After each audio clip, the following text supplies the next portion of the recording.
দেখুন এটা কে? এটা আমি আর আপনি।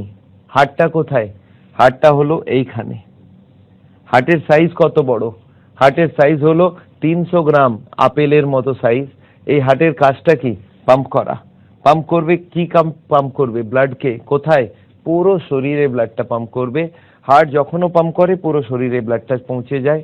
আচ্ছা, হার্ট কতবার পাম্প করে? হার্ট 1 মিনিটে 72 বার পাম্প করে। আর 1 ঘন্টাতে কত?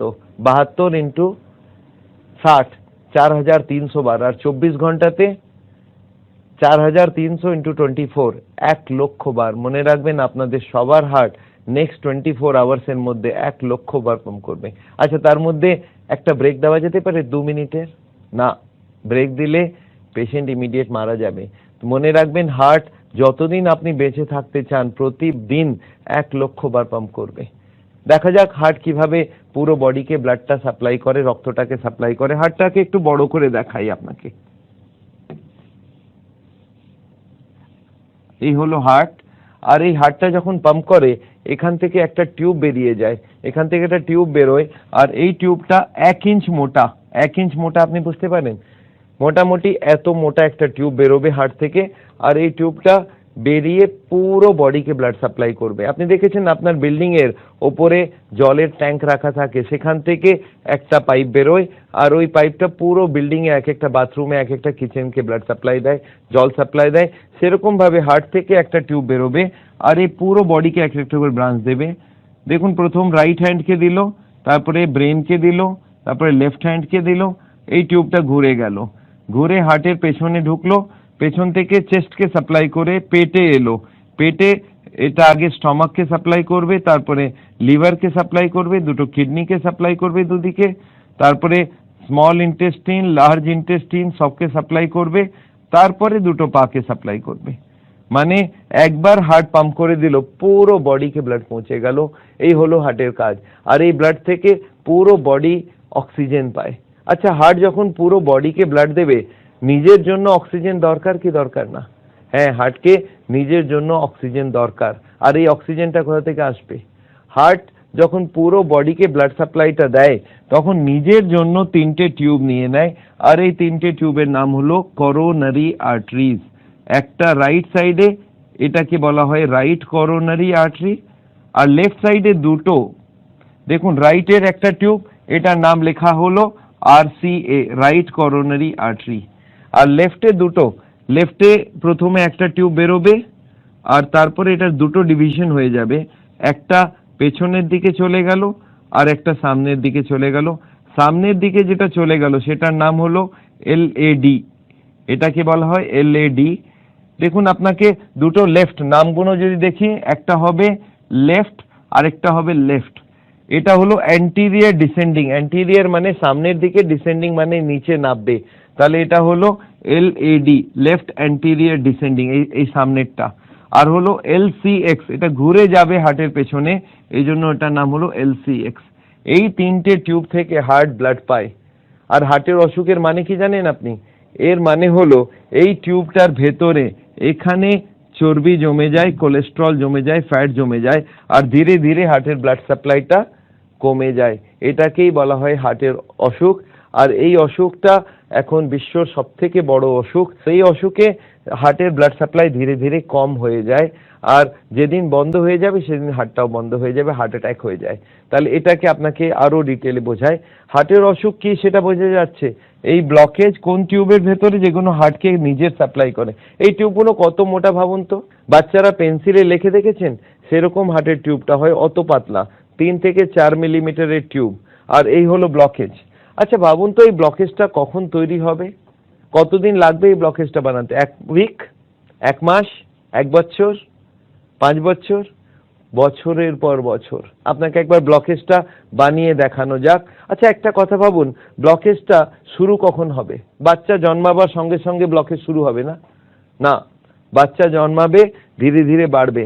যতদিন চর্বি খাক কোনো অসুবিধা নেই, যতদিন বাড়বে ততদিন চর্বি খেলে কোনো অসুবিধা নেই, কিন্তু যেই বাড়তে বাড়তে বাড়তে বাড়তে 18-20 বছর বয়স হবে তখন ওর বাড়া বন্ধ হয়ে যাবে। এরপরে যে এক্সট্রা ফ্যাট তার কোনো দরকার নেই, আর ওই এক্সট্রা ফ্যাটটা আমাদের বডির ভেতরে যাবে আর যেখানে যেখানে ডিপোজিট করবে মোটা হয়ে যাবে মানুষ, আর ভেতরে ব্লকেজ তৈরি হবে। তাহলে ধরে রাখুন 18 থেকে 20 বছর বয়সে এই ব্লকেজটা শুরু হলো, আর একজন মানুষের 60 বছরে জানতে পারলো হার্টের পেশেন্ট, তার মানে কত বছর লাগলো? তার মানে ওকে 40 বছর লেগেছে ব্লকেজ বানাতে। দেখা যাক একটা টিউবকে আমি ব্লকেজ বানিয়ে দেখাচ্ছি আপনাকে। এই একটা টিউবকে ব্লকেজ বানিয়ে দেখা যাক। এই দেখুন একটা টিউব আমি নিলাম, এই টিউবটাকে বড় করে দেখালাম, আর দেখুন ব্লকেজটা শুরু কোথা থেকে হবে। এই হলো ব্লকেজ, প্রথম শুরু হলো এখানে, ধরে নিন 20 বছর বয়স। এবার আরেকটু ব্লকেজ বাড়লো, এবার আরেকটু ব্লকেজ বাড়লো, আরো একটু ব্লকেজ বাড়লো। এখন কতটা গেল? এখন গেল 50% বন্ধ হয়ে গিয়েছে, কিন্তু এই পেশেন্টের কোনো কষ্ট নেই। কেন কষ্ট নেই? কারণ কি 50 এখনো ওর বাকি আছে, 50 এখনো ওর বাকি আছে। কেন বাকি? 50টার কি হবে? এই 50টা ওর ব্লাড সাপ্লাই প্রচুর দিয়ে থাকবে। আপনার মনে রাখবার উচিত কি আমাদের হার্টের দরকার কেবল 10%, 20% আর 30%। 3 রকম দরকার। কেন ভাবুন তো? আমাদের হার্টের দরকার 10% যখন মানুষ বসে থাকবে, শুয়ে থাকবে, যখন হাঁটতে শুরু করবে তখন 20%, আর যখন দৌড়াবে তখন 30%। যদি 50 ব্লকেজ আছে তাহলে 50 খোলা আছে, পেশেন্ট দিব্যি দৌড়াতে পারবে, ওর কোনো কষ্ট হবে না।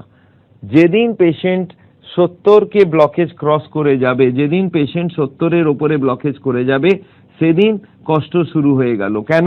আমাদের হার্টের দরকার 10, 20 আর 30।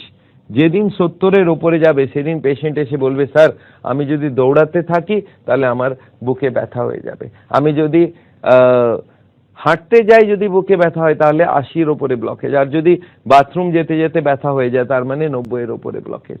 আপনি মনে রাখবেন হার্টের পেশেন্ট 70 পর্যন্ত বুঝতেই পারবে না, দৌড়তে পারবে।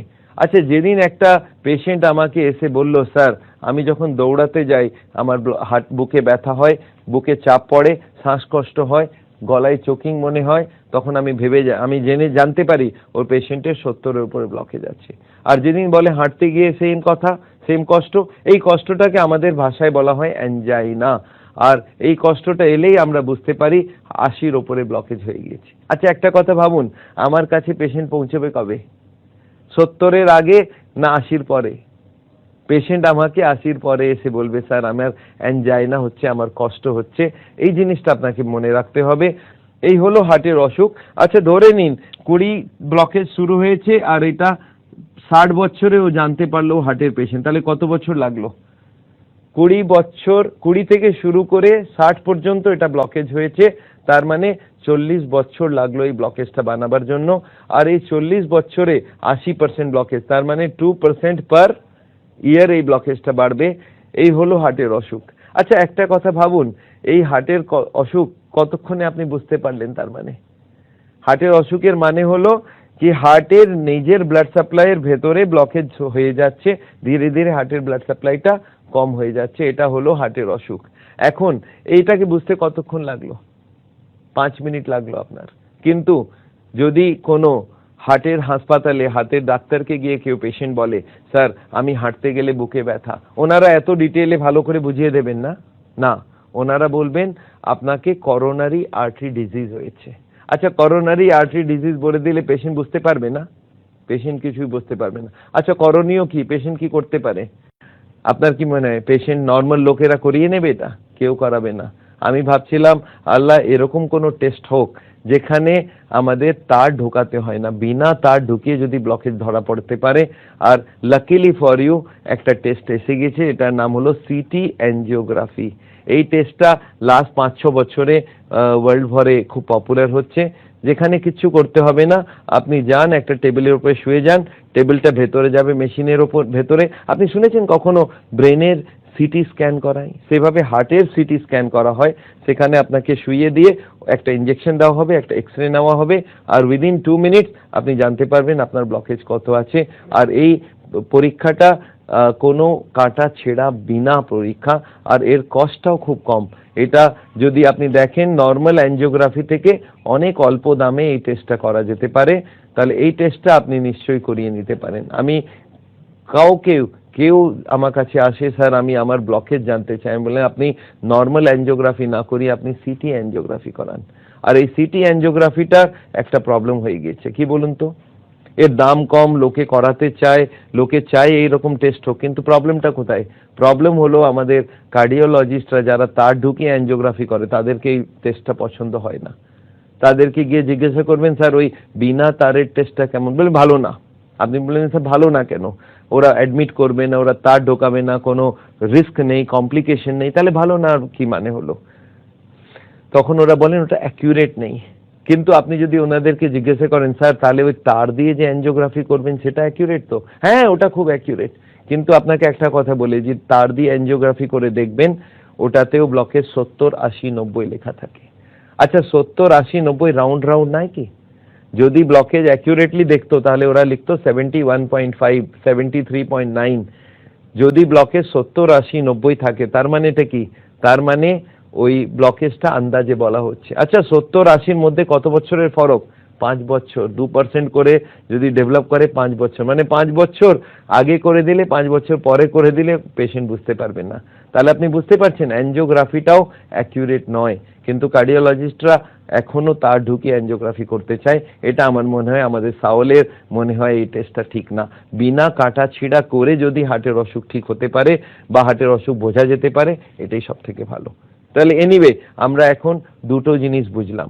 একটা বোঝা গেল কি হার্টের অসুখটা কি, এই ব্লকেজটা কি করে কি হয়, আর সেকেন্ড আমরা বুঝতে পারলাম কি টেস্ট করালে এই ব্লকেজটা ধরা যেতে পারে। এখন থার্ড চ্যাপ্টারে যাই, এই ব্লকেজে সব থেকে খারাপ কি হতে পারে। ব্লকেজের অসুখ আছে, হার্টের অসুখ আছে, সব থেকে খারাপ কি হতে পারে? সব থেকে খারাপ হতে পারে হার্ট অ্যাটাক। এটাকে বলা হয় কার্ডিয়াক অ্যারেস্ট। এটাকে আমাদের মেডিকেল ভাষায় বলে করোনারি থ্রম্বোসিস বা অ্যাকিউট মায়োকার্ডিয়াল ইনফাকশন। এনিওয়ে ওই টার্মে যাবেন না, ভেবে রাখুন এটা হার্ট অ্যাটাক। হার্ট অ্যাটাক মানেটা কি একটু ভেবে দেখুন তো। হার্ট অ্যাটাকের লোকের পেশেন্টের কষ্ট কি হয়? কষ্ট হয় বুকে ব্যথা, প্রচুর বেশি ব্যথা, আর তার সঙ্গে শ্বাসকষ্ট, চোকিং। আর এটা হাঁটলে হবে না, এটা বসে বসে কষ্টটা হবে। আপনি ভেবে রাখুন বসে বসে যদি কারো বুকে ব্যথা হয়, বসে বসে শ্বাসকষ্ট হচ্ছে আর ঘাম হয়ে যাচ্ছে, তাহলে ভেবে রাখুন এটা হার্ট অ্যাটাক। কেন?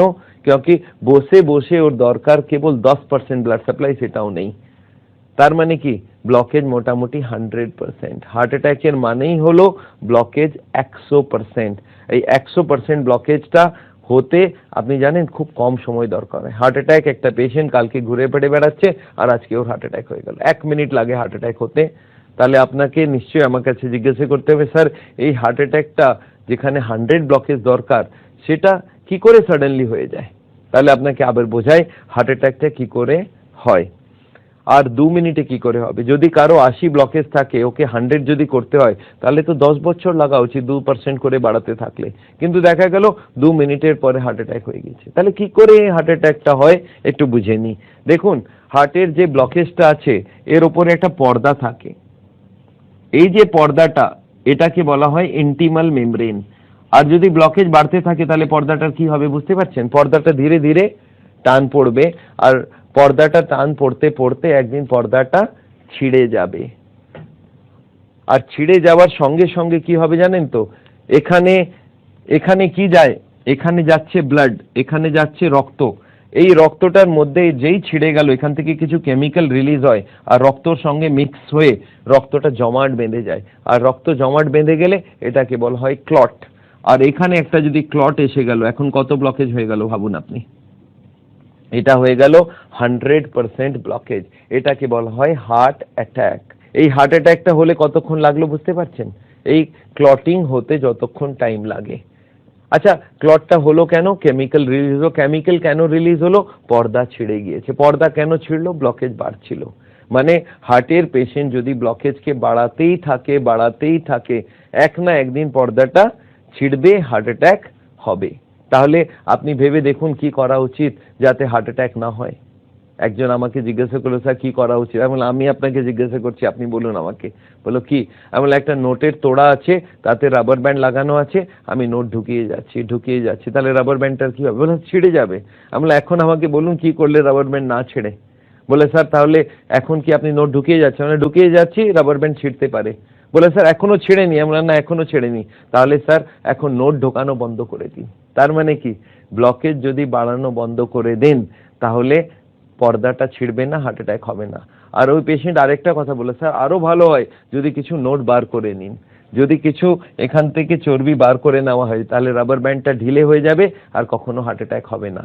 তাহলে আপনি বুঝতে পারছেন হার্ট অ্যাটাকটাকে রোকবার জন্য সব থেকে ভালো উপায় কি?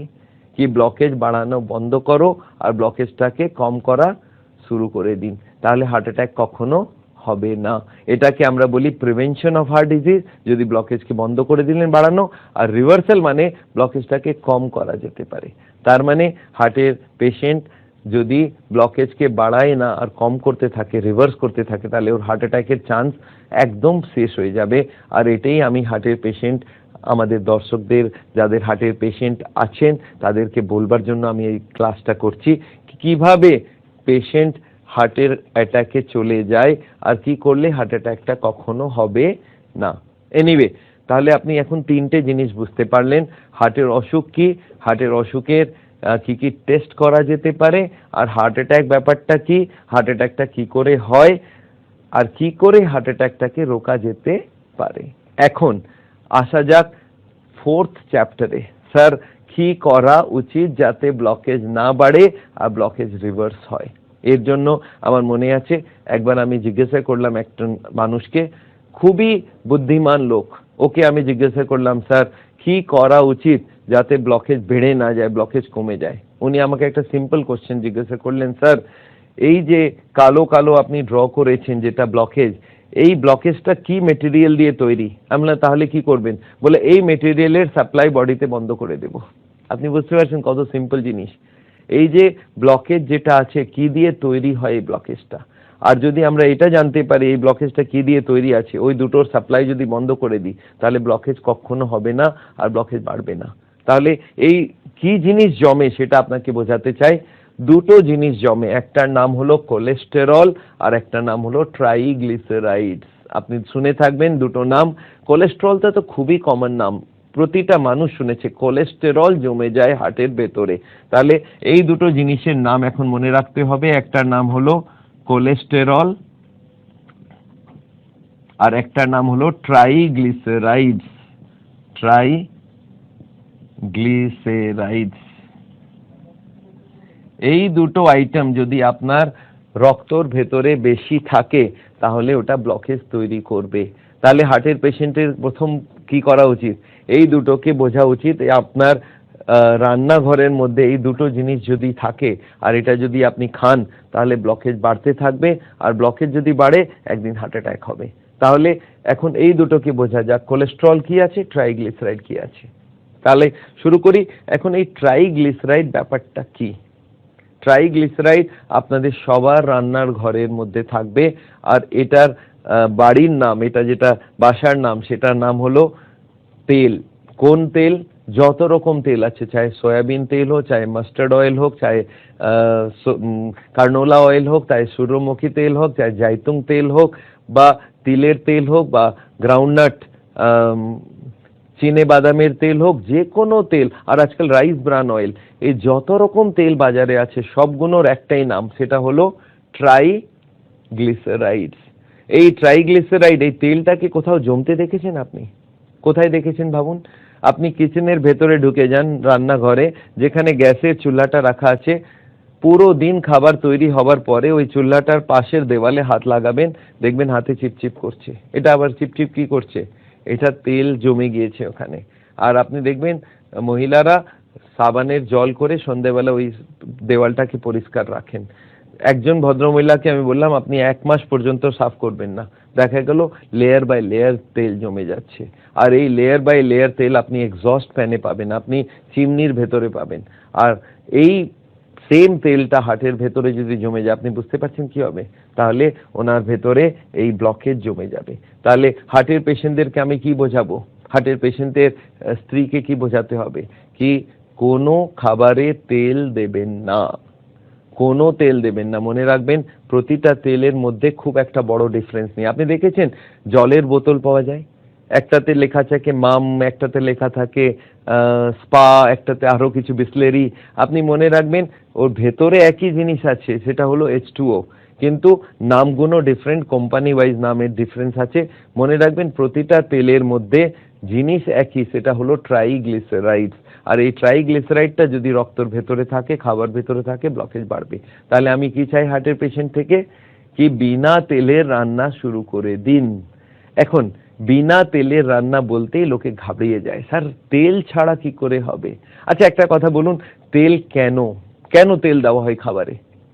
লোকে বলে টেস্ট। আমি বললাম তাহলে একটা কাজ করুন, একটা চামচ তেল নিন আর মুখে দিয়ে বলুন কত টেস্ট আছে। সঙ্গে সঙ্গে বলে ওর তো কোনো টেস্ট নেই। এখন টেস্টই নেই, তাহলে তেল দিচ্ছেন কেন রে বাবা? স্যার সেটা তো বুঝতে পারছেন না। না, তেলের টেস্ট হয় মশলাতে ভাজবার পরে। আমি বললাম না, মশলার টেস্ট আছে, তেলের টেস্ট নেই। আপনাকে আমি সবজি দিচ্ছি আর তেল দিচ্ছি, আপনি সবজি বানিয়ে দেখান তো। পারবেন না। যদি আপনি তেল দিয়ে সবজিটাকে বানান তাহলে কি করতে হয়, মশলাটাকে তেল দিয়ে ফ্রাই করা হয়, মশলাটাকে ভাজা হয়। আর আমি ভাবতে লাগলাম কোনো এমন কিছু থাকে যেটা হার্টের অসুবিধা করবে না, কিন্তু মশলাটাকে ভাজতে ইউজ করা যেতে পারে, এমন কি লিকুইড হতে পারে, ভাবতে পারেন? আর সাডেনলি আমি রিয়েলাইজ করলাম সব থেকে ভালো যে জিনিসটা আমাদের কাছে আছে সেটা হলো পানি। যদি মশলাটাকে পানি দিয়ে ভেজে নেওয়া যাক তাহলে আমাদের কোনো অসুবিধা হবে না। তার মানে মশলাটাকে যদি মশলার টেস্ট আপনি মনে রাখবেন, নুনের টেস্ট, মরচের টেস্ট, হলুদ আর জিরে আর ধনে আর পেঁয়াজ আর টমেটো আর আদা আর রসুন, এই সব মশলাগুলো, এই মশলাপাতির টেস্ট আছে, তেলের কোনো টেস্ট নেই। এই মশলাটাকে ভাজবার জন্য আমাদের মাথাতে ঢোকানো হয়েছে তেল দিয়ে ভাজতে হবে। এই ব্যাপারটা আপনি বাদ দিন, তেল দিয়ে ভাজতে হবে না, মশলা সব থাকবে, সেটাকে পানি দিয়ে ভাজতে হবে। আর এই পানি দিয়ে ভাজে কি করে, তার জন্য আমরা ক্লাস করি। আমি হার্টের পেশেন্টের স্ত্রীদেরকে এটা শেখাই কিভাবে পানি দিয়ে মশলাটাকে ভাজা যেতে পারে। আমি ওদেরকে জিজ্ঞাসা করি আপনি তেল চান না টেস্ট চান? স্যার টেস্ট চাই। আমরা টেস্ট তো মশলা থেকে আসবে আর ওটাকে ভেজে নেবার পরে টেস্ট আসবে, কিন্তু পানি দিয়ে ভাজতে হবে। লোকে বলে পানি মানে পানি দিয়ে কোনো তেল ইউজ করবেন না। আমি দেখলাম তাহলে পানির নাম বদলে দেওয়া যাক, আমি ওটাকে বলি সাউল অয়েল। আমাদের সাউলের নাম থেকে সাউল অয়েল, তার মানে এখন থেকে এই অয়েলটা আপনাকে বাড়িতে ফ্রি সাপ্লাই দিয়ে দিলাম। এখন জিরো অয়েল মানে হলো পানি দিয়ে মশলাটাকে ভাজা, তার মানে সাউল অয়েলে ভাজা। আপনি যেরকম ভাবে নিতে পারেন, কিন্তু মনে রাখবেন আমরা এরকম হাজারে হাজারে ডিশ তৈরি করেছি, খুব ভালো রেসিপিস তৈরি করেছি যেটা বিনা তেলে রান্না হবে, টেস্ট সেম টু সেম থাকবে। কেবল দিমাগটা একটু চেঞ্জ করতে হবে কি মশলাটাকে ভাজতে হবে বিনা তেলে। আমি এরকম দেখেছি অনেক মহিলারা এই মাথাটা ইউজ করে ওই মাথার সেটিংটাকে চেঞ্জ করতে চায় না। আমি দেখেছি একজন হার্টের পেশেন্টকে আমি বুঝিয়ে দিলাম কি আপনি ট্রাইগ্লিসারাইড খাবেন না, উনি গিয়ে নিজের স্ত্রীকে বলেছেন কি কাল থেকে খাবারে কোনো তেল দিও না। আচ্ছা স্ত্রী মেনে যাবে না? না, মানবে না। না কি করে হবে? না আমি তেল চাই না। তখন উনি কি বলেন, আমি এতটুকু দেবো, অর্ধেক করে দিল। তারপরে হাজবেন্ড আবার বলেছে না, না মানে না। আচ্ছা এতটুকু দেবো। আবার হাজবেন্ড বলে না মানে একদম না, একটা ড্রপও দিবে না। বলে এতটুকু দিব, টাচ করে দিব। কেন এরকম করছেন? আর এরপরে যদি হাজবেন্ড বলে তুমি আমাকে মারতে চাও, তাহলে উনি বলেন না না না এরকম কথা বলবে না, আচ্ছা ঠিক আছে আমি কাল থেকে বিনা তেলে তৈরি করব। এখন কি করে জানেন তো, তেলটাকে সরিয়ে দিল আর মশলাটাকেও সরিয়ে দিল। এখন থাকলোটা কি, বয়েল করা সবজি। বলে বয়েল করা সবজি খাও। আরে টেস্ট কোথা থেকে আসবে রে বাবা? মশলাটা বাদ দিলেন কেন? বলে না তেল ছাড়া মশলা ভাজা যায় না। এটা কে বলেছে? আল্লাহ বলেছে? না, কেউ বলেননি। মশলাটাকে ভাজবার যে কোনো পদ্ধতি আপনি ইউজ করুন, কিন্তু তেল দিয়ে হবে না। তাহলে আমরা এখন কি শেখাচ্ছি, মশলাটাকে ভাজুন কি দিয়ে? বিনা তেলে, পানি দিয়ে।